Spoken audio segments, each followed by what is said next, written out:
What was your one in a million chance moment? Driving home from work one day about 15 years ago, I was about a mile from my house on a residential street, completely zoned out, and just trying to get home. It was a bit windy, but nothing too out of the ordinary. I stopped at an intersection, a stop sign, not a street light, and as I pulled away, a big gust of wind came rolling through. About 20 feet in front of my car, a tree that was maybe 100 feet tall and 2 to 3 feet in diameter at its trunk fell onto the road, blocking the way. It was far enough away that nothing major hit my car or me, but the smaller branches and leaves made contact. No more than 10 to 20 seconds later, while I was sitting there contemplating what had just happened, another tree of equal size fell onto the road about 30 feet behind my car, blocking me from backing out of the situation. I was basically in my car in the middle of the road with large, recently fallen trees blocking my way forward and back. It wasn't a very busy intersection, but it did get frequent traffic. It didn't take long for others to appear and see my car trapped between both trees, but no harm came to me or my car. The road was completely blocked, and maybe 20 minutes later, the fire department showed up to make sure I was okay and uninjured. A little bit later, a tree cutting team from the county appeared to clear the road. I try not to think about it too much, but it's kind of scary to consider that a few seconds sooner or later could have resulted in me being harmed by a falling tree. It seems crazy to think of the odds of that happening the way it did once, and it's likely safe to assume that it would never happen again. This might sound weird, but I can vividly remember feeling extremely down and defeated at the time before this happened. I had that pit in your stomach, an ill feeling with a headache just behind your eyes, then the trees fell. I kind of look back on that day as a universe, not a deity, giving me a wake-up call in a, "Hey, you idiot, you think you got it so rough, do you?" sort of way. I'm not saying that it was a catalyst for the beginning of a soul-searching journey, but I did cheer up a bit and felt much better after that. Story 2. I went to a bar with some friends in college. I drove because I hate drinking. I just like going to the bar to dance and socialize. So I started talking to this girl when she and her friends came over to talk to one of my friends. She could barely stand and I was basically holding her up. She then started making moves, and while, to be honest, I just went along with it because I don't really get this experience most of the time. Because of this, my friends left us alone and her friends disappeared as well. So now it was just me and her, and I had no idea where my friends were or where her friends were. As much as she wanted me to, I had no intentions of taking this girl home, but I also wasn't going to leave her at the bar in her condition either. I stepped outside with her and called my friends, who proceeded to tell me what an idiot I was for worrying about them and that they'd take a cab home and I should just focus on the girl. At this point, I started asking her where she lived. She tried to explain it to me, but it was the beginning of the school year and she had just moved into her new place, so she didn't know all the road names yet. I couldn't figure out where she was talking about, so I said, "Screw it, you're sleeping at my house, we'll figure this out in the morning." So I got her in the truck and drove back to my house, and by the time we got there, she was basically passed out, which was good because I'm pretty sure she would have wanted anything to happen. Now don't get me wrong, she was beautiful, but I wasn't really comfortable that night. I carried her inside and then went to sleep beside her. The next morning, when she woke up, I explained to her what had happened and offered to take her home. We both stepped out onto my porch and she just looked at me and said, "I don't need you to drive me home, that's my house," and pointed across the street. This girl was literally my neighbor. I hung out with her a few more times after that, but she ended up dropping out and moving home, and I kind of fell out of touch with her after that. Story 3. I met my wife for Chinese food at a time when we were living separately, and she had already served me papers for divorce. We both opened our fortune cookies. Mine said, "You have a lot to offer to the right person." Hers said, "Give him another chance." I saw the first hint of consideration in her eyes. We ended up not divorcing, and I am happy 12 years later. Anyway, if you're wondering what had gotten us to that point, the main thing that happened was that my wife had started a new medicine that caused her to have a lot of anger. And she admitted she didn't know where it came from. She had always been moody, but suddenly she couldn't stand to even be near me. I knew something strange was going on because of how suddenly her whole outlook had changed. She was even telling people that she was afraid of me. Anyway, I did a Google search with just 2 words, Yaz and mood. What came up shocked me. It was page after page of stories from women who said that Yaz had wrecked them emotionally. I showed what I had found to my still wife, and she agreed to stop the meds and see how she felt. Nothing changed for about 4 days, and then that morning she said it wasn't going to work, saying, "I just can't stand to see your face." Yeah, I remember her words. They hurt me a lot. But later that night, she called me and said, "I don't know what I was thinking this morning. I want you here with me." I can't even tell you how sudden it was. It was like a fever had broken or something. To back it up, Yaz birth control has been taken off the market due to its psychological side effects. I still feel so lucky for that one Google search and for her believing me enough to stop taking that medicine. Story 4. I went to college in a major city with public transit. My city also has a lot of homeless people and mental health issues.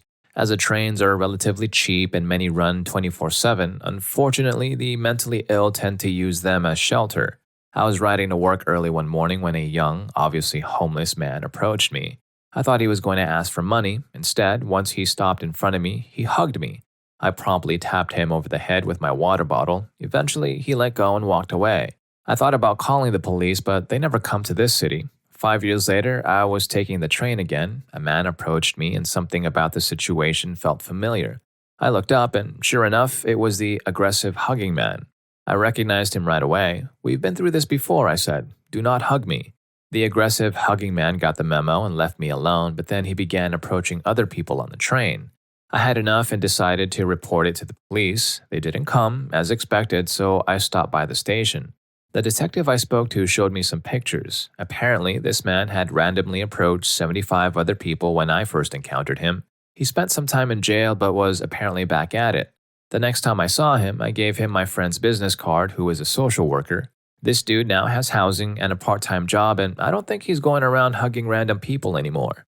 Story 5. I don't know if it is 1 in a million, but my wife's water broke at 21 weeks. They told us there was nothing they could do for the baby. We were so anguished at the thought of losing him. They wouldn't even admit us to a hospital until she was 23 weeks old, which was about 10 days away. It was the longest 10 days of our lives. We were going to the doctor constantly just for them to monitor us and get a sonogram. The day before she hit 23 weeks, my wife said she didn't feel like she was leaking anymore. Our fear was that she had run out of fluid. On the morning of 23 weeks, we went to the doctor and got a sonogram. The plan all along was that as soon as we hit 23 weeks, we would go to the doctor's office to confirm the fluid level, and then they were going to send us straight to the hospital from there. Somehow, the amniotic sac that was ruptured had sealed on its own. And to everyone's surprise, the fluid was back to a normal range. We were all in shock. The doctor told us to just take it easy and we could head home. My wife delivered our son at full term with no health issues. Everyone at the hospital told us how lucky we were to have the amniotic sac seal. After the birth, the doctor told me that in his 40-plus years of delivering babies, he could count the number of times on one hand that he had seen amniotic sac ruptures heal. I don't know the odds, but I do know my wife and I are incredibly lucky to have our little man. He's 10 months old today as well. Story 6. Once upon a time, my brother and I arrived late at night at a little cabin in the woods. It was winter, pitch black outside, and freezing. We needed to get a fire lit as soon as possible, but the firewood was stacked outside the back of the cabin under the porch. My brother and I used to watch a lot of horror movies together, and again, it was the middle of the night at a cabin in the woods. It was winter, freezing, and pitch black outside. We decided to flip a nickel to see who would venture out to get the firewood. Now here's the part that answers the question. The nickel landed on its side. Nobody went under the porch that night. I also took a job in a somewhat remote area of northeast China about 20 years ago. I had 2 roommates, one American and one Canadian. And we were a part of just a handful of foreigners out of about 2 million Chinese in that area. Fast forward 10 years and I'm back in the good old USA. I was dating a girl who was going on a girls' trip to Mexico. She and her girlfriends went out to a bar and got to talking with another group of people. One of the guys there started showing photos from his travels, and lo and behold, there I am. He was my roommate from China a decade before, and while chatting with these girls, he decided to share pictures of his travels. After a few of those prove that you know him questions, they both flipped out. Small world. Story 7. I went hiking on Mount St. Helens with a guy I'd been dating for a few months, let's call him Jeff, and his younger brother. We got lost on the way down, glissading down the snowfields instead of going back down the marked trails. We spent the entire late afternoon, evening, and into darkness trying to find the trail or even get to the tree line. Alas, we failed to find either, gave up out of exhaustion, and slept on some gravel and rocks until daylight. We had one space blanket and no camping supplies as we had not planned on spending the night on the mountain. When we were just laying down to attempt to sleep, I said, "Too bad it's so cloudy up here. I bet the stars would be so pretty if we could see them out here in the wilderness." I pulled my hood over my face and fell into a weird half-sleep. At some point in the night, Jeff woke me up and told me to look at the sky. I was super out of it and only looked up for a second by the time I was able to move and pull my hood up.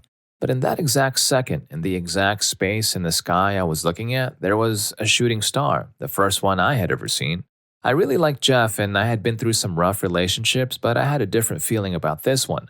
So I made a wish on that one shooting star that Jeff was the one for me. We've now been married for over 3 years with a baby on the way. Okay, so that one was a pretty sweet story. Plus, how rare is seeing a shooting star anyway? Clearly, they're meant to be. And if you've got a story that makes you believe in the power of chance and maybe love, then you've got to hit that like button and subscribe to our channel because just doing that really does keep the channel going and of course keeps me going too, especially on to our next story.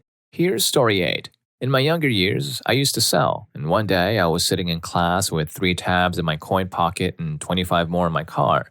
The principal and a substitute SRO came in, took me to the office, and started searching me with no explanation. However, I knew what was going on because this was way deeper than any search I had ever experienced.